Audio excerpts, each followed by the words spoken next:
ചിക്മംഗ്ലൂരുവിൽ കുടുംബത്തോടൊപ്പമുള്ള യാത്രയ്ക്കിടെ കാണാതായ ശ്രീനന്ദിയുടെ മരണത്തിൽ ദുരൂഹതയാരോപിച്ച് കുടുംബം. കുട്ടിയെ കാണാതായ സ്ഥലത്തു നിന്നുമല്ല മൃതദേഹം കണ്ടെത്തിയതെന്നും ആ സ്ഥലത്ത് 2-3 തവണ തിരച്ചിൽ നടത്തിയിരുന്നതായും ശ്രീനന്ദിയുടെ അച്ഛന്റെ സഹോദരൻ ശശികുമാർ പറഞ്ഞു.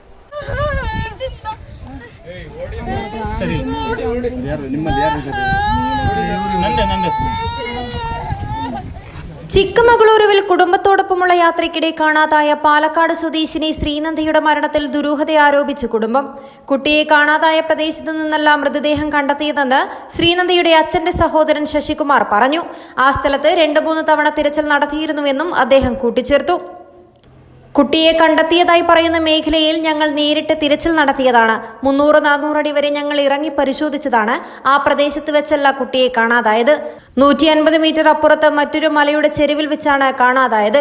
ഡോഗ് സ്ക്വാഡ് വന്നപ്പോഴും ഈ പ്രദേശത്തിന് നേരെ ഓപ്പോസിറ്റാണ് പോലീസ് നായ ഓടിയത്. കടയുടെ അടുത്ത് വരെ നായ മണം പിടിച്ച് വന്നിട്ടുണ്ട് എന്ന് ശശികുമാർ പറഞ്ഞു. കടയുടെ ഭാഗത്ത് വെച്ച് ആരോ കുട്ടിയെ അപായപ്പെടുത്തിയെന്നാണ് സംശയമെന്നും അദ്ദേഹം കൂട്ടിച്ചേർത്തു. അവസാനം കുട്ടിയെ പോയത് ആ കടയിലാണെന്നും ആ കടയിൽ മിക്കവാറും ആളുകൾ ഉണ്ടാകാറുണ്ടെന്നും അദ്ദേഹം പറഞ്ഞു. പോലീസുകാരോട് ആദ്യമേ പറഞ്ഞതാണ് അവിടെയുള്ളവരെ ചോദ്യം ചെയ്യാൻ. എന്നാൽ ഇതുവരെ അങ്ങനെയൊരു സംഭവം നടന്നിട്ടില്ലെന്നാണ് പോലീസ് പറഞ്ഞത്.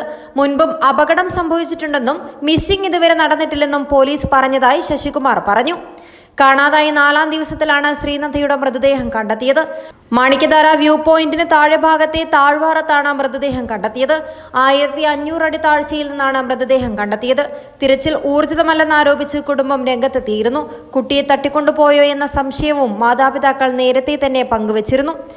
ഏപ്രിൽ 7 ചൊവ്വാഴ്ച വൈകിട്ടോടെയാണ് ശ്രീനന്ദിയെ കാണാതാവുന്നത്. പാലക്കാട് കടമ്പഴിപ്പുറത്തു നിന്നും കുടുംബമടക്കമുള്ള 40 അംഗ സംഘത്തിനൊപ്പം ചിക്കമംഗളൂരുവിലെത്തിയതായിരുന്നു ശ്രീനന്ദ. മാണിക്യധാര വെള്ളച്ചാട്ടത്തിന് സമീപത്ത് വെച്ചായിരുന്നു ശ്രീനന്ദിയെ കാണാതാവുന്നത്. പോലീസ്, വനംവകുപ്പ്, അഗ്നിരക്ഷാസേന എന്നിവർ ഉൾപ്പെടുന്ന 100 അംഗ സ്പെഷ്യൽ ടാസ്ക് ഫോഴ്സാണ് നിലവിൽ തിരച്ചിൽ നടത്തിയത്.